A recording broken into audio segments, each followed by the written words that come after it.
OK. Bonjour à tout le monde. Aujourd'hui, c'est le 15 août 2022 et nous sommes à Montréal.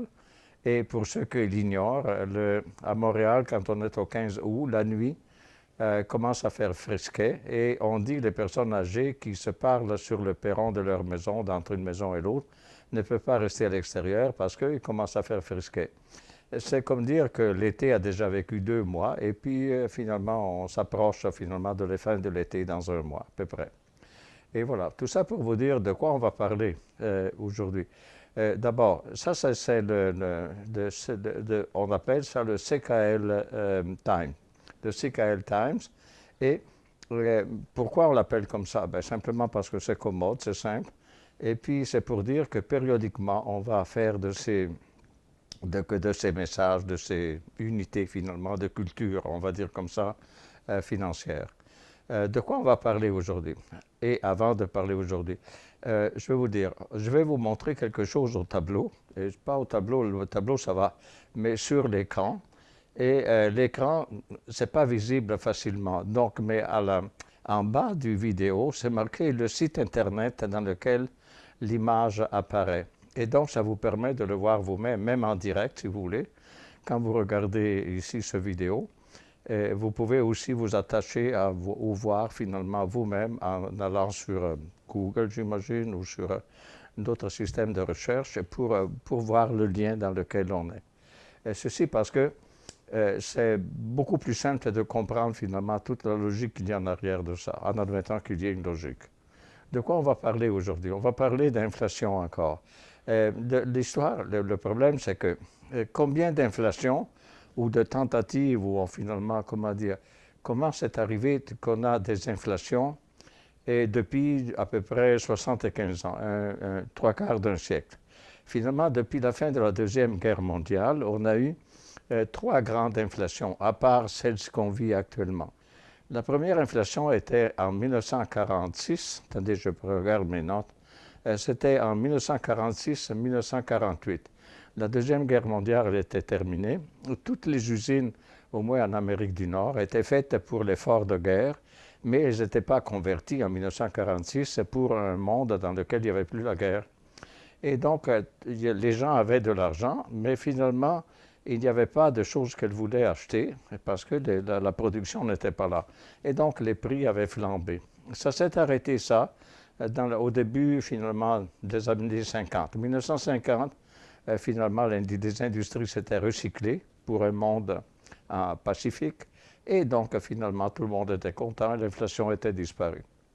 Les années passent, on arrive à une deuxième inflation. Cette deuxième inflation, ça c'était la plus grave, elle commence, pour vous dire exactement les dates, ça commence en 1973, en juillet 1973. Qu'est-ce qu'il y a en juillet 1973?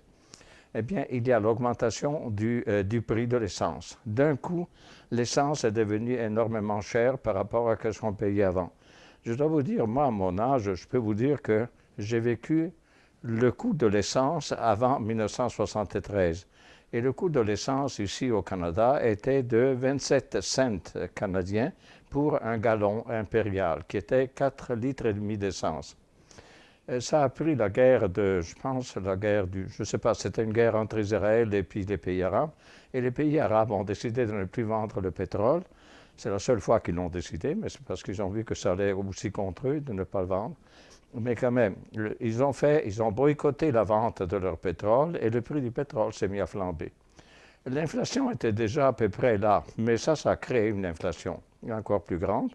Et finalement, toutes les années 70 ont été inflationnaires en quelque sorte. Et on arrive au pire du pire, c'est en 1979. On dirait que c'est une troisième inflation, troisième période d'inflation. En réalité, toutes les années 70 ont été une période troublée du point de vue de l'inflation. Il y en avait toujours cette inflation-là. Et en 1979, finalement, M. Carter a pris le président américain, a pris une décision qui était peut-être la meilleure de son travail de président, et c'est-à-dire il a limogé, notez bien, limogé, le patron de la Réserve fédérale de l'époque, et il l'a remplacé avec un autre monsieur qui s'appelle M. Volcker. Et M. Volcker était un prix Nobel et c'était un monétariste. M. Volcker prend la relève à la Réserve fédérale et vous devez savoir qu'avant avant M. Volcker, il y avait le taux d'intérêt était fixe, c'est-à-dire la Banque centrale fixait le taux d'intérêt. Par exemple, moi j'ai acheté ma première maison en 1974 et le taux d'intérêt était 9% à l'époque et c'était fixe pour 30 ans. Aujourd'hui, on sait très bien que ça n'existait plus. Il n'y avait pas de taux variable à l'époque, rien, c'était fixe, point final, peu importe l'inflation. Donc, M. Volcker, qu'est-ce qu'il a fait? Il a dit, OK, dorénavant, je veux imprimer une quantité d'argent pour monsieur, madame, tout le monde, pour faire circuler l'économie et l'État, parce que l'État aussi prend de l'argent. Donc, je vais en imprimer un certain pourcentage, pas plus. Après quoi, il dit, débrouillez-vous avec. D'un coup, en juillet 1979, est né le taux d'intérêt variable, qu'on ne connaissait pas à l'époque. Depuis la Deuxième Guerre mondiale, le taux d'intérêt était fixe. Et donc, en 1979, naît le risque des taux d'intérêt. Et naturellement, à l'époque, l'inflation était au ciel. Je dois vous dire, l'inflation était vraiment très élevée, au tel point que finalement, tous les salaires et tout s'indexaient finalement à cette inflation. M. Volcker, ça lui a pris 3 ans. Les taux d'intérêt se sont mis à flamber et ils sont allés à 80, je pense, à 18% de taux d'intérêt. Ça, c'était en 82. En janvier 82, les taux d'intérêt étaient 18%. Imaginez quelqu'un qui achetait une maison devait payer 18% d'intérêt et sinon plus. Même que les banques, à l'époque, je me souviens, disaient aux gens, « Ah, fixe ton taux d'intérêt pour des années parce que tu vas voir, ça va monter à 24% et puis tout ça. » Et puis, ça ne s'est pas réalisé, ça ne s'est pas fait, surtout que ça, c'était janvier 1982. Et finalement, ça faisait déjà 3 ans que M. Volcker, avec sa politique d'imprimer pas plus d'argent que, c'est-à-dire le fameux M2, si on peut dire en concret, pas plus que, et finalement, il a eu raison et l'inflation s'est mise à tomber. De 18% en janvier, elle était tombée déjà à 12% 6 mois plus tard. Et puis, disons, l'inflation était toujours là, mais beaucoup plus calme, si on peut dire comme ça. Finalement, on arrive à une autre période, et c'est la période plus récente, si on peut dire comme ça, celle de finalement qui arrive finalement après le crash du 19 octobre 1987, le crash boursier, dans lequel M.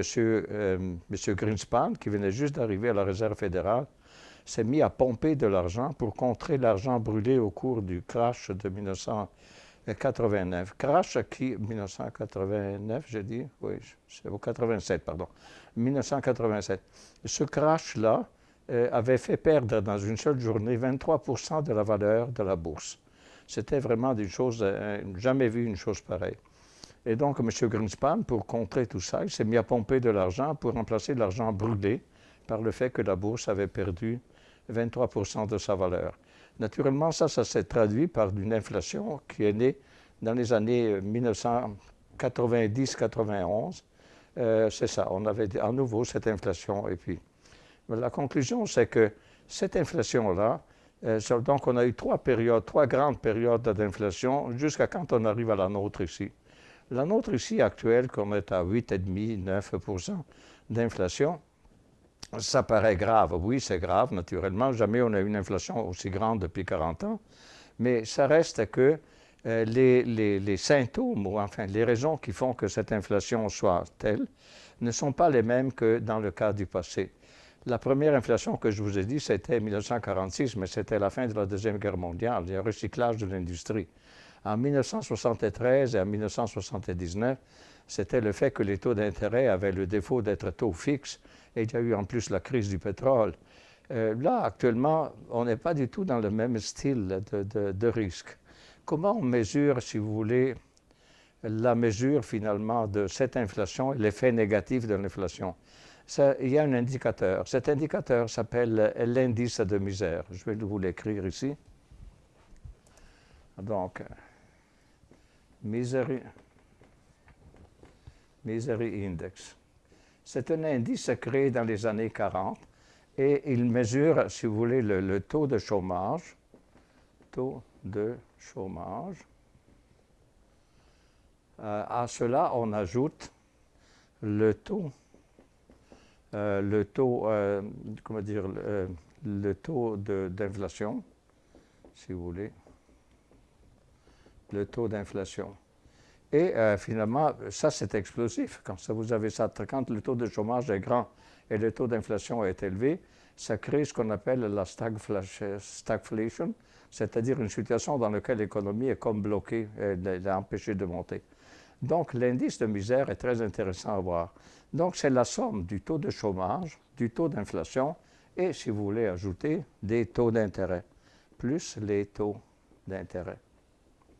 À présent, pour vous donner une idée et des taux d'intérêt, la somme de ces trois valeurs-là, si vous voulez, si on va mettre tous les trois, ça donne finalement cet indice de misère. Donc l'indice de misère, pour le voir bien, vous devez aller dans le site, par exemple, de Wikipédia. Dans Wikipédia, vous demandez Misery Index et vous avez des tableaux intéressants. Encore une fois, moi je vois le tableau et vous voyez qu'il y a un tableau, mais vous ne pouvez pas le lire. Mais vous avez le lien dans cette vidéo. Vous avez le lien pour y aller vous-même et le voir. Alors regardez, plus il est élevé, plus c'est dangereux, c'est ça que ça veut dire. Parce que s'il est élevé, ça veut dire que le taux de chômage est élevé, le taux d'inflation est élevé, le taux d'intérêt est élevé. Donc on ne peut pas pire. Donc quelles ont été les années les pires? Là, c'est fait selon les présidents américains. Notez qu'on parle toujours des États-Unis, mais le Canada, en quelque sorte, dépend énormément de tout ce qui se passe aux États-Unis. N'oubliez jamais que nous sommes 38 millions d'habitants contre 340 millions. Donc, finalement, nous sommes à peu près la moitié de la population de la Californie. Donc, pour vous dire qu'on subit tout ça, et c'est nos partenaires commerciaux principaux, et puis tout ça. Regardez, dans le cas, comment ça monte. Quand vous étiez à l'époque de Harry Truman, ben moi j'étais enfant à l'époque, c'était 7,88. Monsieur Eisenhower, ça c'était 1953-1960, c'était 9,76. Si vous continuez, vous arrivez finalement à Nixon. Avec Nixon, 1969-1974, on commence avec la crise du pétrole, c'est 10,57. Quand vous allez à Gerald Ford, c'était 16. Et finalement, quand on arrive à Jimmy Carter, lui c'est le champion, c'est 16,26. Donc plus il est élevé, moins c'est bon, c'est ça que ça veut dire. Actuellement, si on prend Joe Biden, ou avant Trump, Trump était meilleur que Joe Biden, non? Oui, c'est ça. Trump, c'était 6,91 et Joe Biden était 9,77. Si vous regardez dans ce site ici, vous avez un autre tableau dans lequel on vous montre, pas lui, mais le suivant. Voilà, c'est ça. Lui, il va vous montrer les meilleurs, donc les meilleurs, enfin les pires. Le Venezuela est vraiment le Misery Index, on ne peut pas pire, 3827. Ça veut dire que vous allez au supermarché pour acheter, puis il faut aller avec une brouette d'argent, et puis quand vous rentrez, c'est un prix, quand vous arrivez à la caisse, c'est un autre prix plus élevé. Le Zimbabwe, puis tout ça. Regardez tous ces pays-là, comment ils se sont situés. À peu près, ça, je pense que c'est 1918 ou 1900, non, 2020, pardon. Qu'est-ce que j'ai dit? 2020, c'est marqué 2020, donc c'est pas si loin.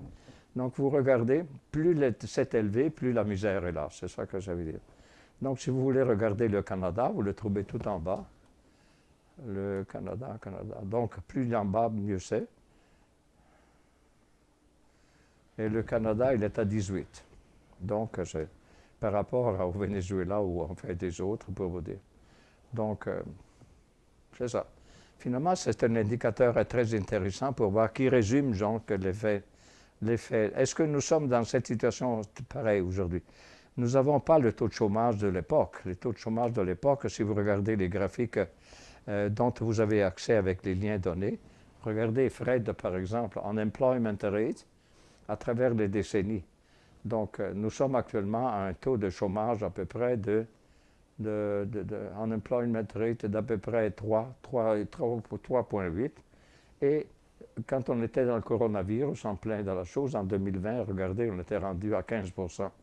Donc, il n'y a pas de chômage dans le sens traditionnel du passé. Regardez quand c'était en 1980, par exemple, 80-82, regardez, le taux de chômage était 12%. On a eu en 2008, on a eu un taux de chômage de 10%.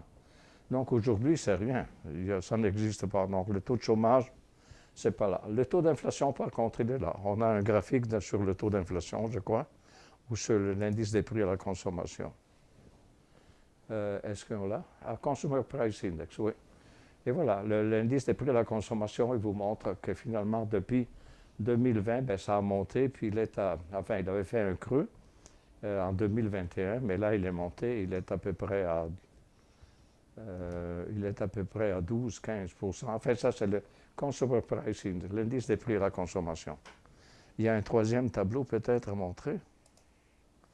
Et le troisième tableau, c'est les taux d'intérêt. Parce que voyez-vous, l'indice de misère est la somme des trois facteurs. Taux de chômage, taux d'inflation et le taux d'intérêt. Les taux d'intérêt, regardez, en 1980, les taux d'intérêt étaient 18%. Regardez, ça se voit bien. Aujourd'hui, nous sommes à des taux d'intérêt d'à peu près 2-3%. Et puis encore plus bas, si on peut dire, parce que ça, c'est les Fed Funds. Donc, c'est le moins cher, si vous voulez. Mais c'est à peu près 1,5-2%. Donc voilà, pour vous dire, ne soyez pas inquiets pour l'inflation. J'espère que ça va se résorber rapidement. Mais l'indice de misère dit que nous ne sommes pas vraiment dans les pires des situations. Ça, c'est pour l'unité. Donc, alors, tu as quelque chose à dire, Gary? Donc, si vous aimez la vidéo, vous pouvez subscribe sur notre page de YouTube. Ensuite, notre site web charlescolangford.com. On a une lettre financière hebdomadaire. En bas de la page d'accueil, vous pouvez mettre votre courriel et à chaque semaine, vous allez recevoir notre lettre financière hebdomadaire. Voilà. Donc, bonne fin de journée. Et attention, on s'en va vers la fin de l'été.